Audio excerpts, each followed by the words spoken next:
ক্ষমতাচ্যুত শেখ হাসিনার ৪ মেয়াদে চাটুকার সাংবাদিক হিসেবে প্রতিষ্ঠা পেয়েছিলেন মোজাম্মেল বাবু, আহমেদ জোবায়ের, সুভাষ সিংহ রায় ও নাইমুল ইসলাম খান। ছাত্র জনতার আন্দোলন নিয়ে বিরূপ মন্তব্য করে গণহত্যায় সমর্থন দিয়েছিলেন তারা। তাদের বিরুদ্ধে আন্তর্জাতিক অপরাধ ট্রাইব্যুনালের তদন্ত সংস্থায় অভিযোগ করা হয়েছে। এই ৪ উস্কানিদাতাকে বিচারের মুখোমুখি করার জোর দাবি জানিয়েছেন বিভিন্ন শ্রেণী পেশার মানুষ। বিস্তারিত জানাচ্ছেন মানিক শিকদার। একমাত্র ওয়ালটন এসি দিচ্ছে 1 বছরের রিপ্লেসমেন্ট গ্যারান্টি। গণভবনে শেখ হাসিনার সংবাদ সম্মেলন। আপনি যা যা মিস করেছেন নেত্রী একটু ধরিয়ে দেই। ক্ষমতাচ্যুত হওয়ার আগ পর্যন্ত এই সংবাদ সম্মেলনগুলোতে চাটুকারিতার জন্য উপস্থিত থাকতেন ৭১ টিভির ব্যবস্থাপনা পরিচালক মোজাম্মেল বাবু।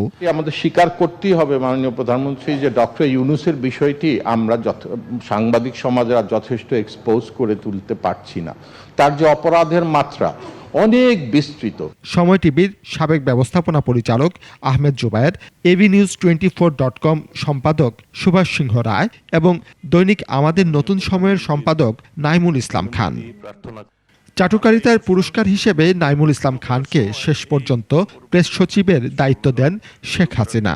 এমিরেটাস এডিটর নাইমুল ইসলাম খানকে আপনার প্রেস সচিব হিসেবে নিয়োগ দেওয়ায় এডিটর্স গিল্ড এবং বৃহত্তর সাংবাদিক সমাজের পক্ষ থেকে আপনাকে অভিনন্দন জানাচ্ছি। আমার প্রশিক্ষণ চলছে।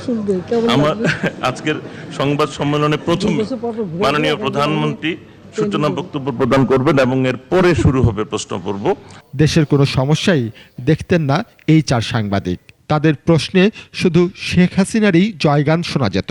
মাননীয় প্রধানমন্ত্রী, আমরা এবার প্রথমবারের মতো ৮ জন সম্পাদক এবং অন্তত ৫০ জন সাংবাদিক আমরা আপনার এই এন্টোরেজ এবং কাভারেজের জন্য ছিলাম।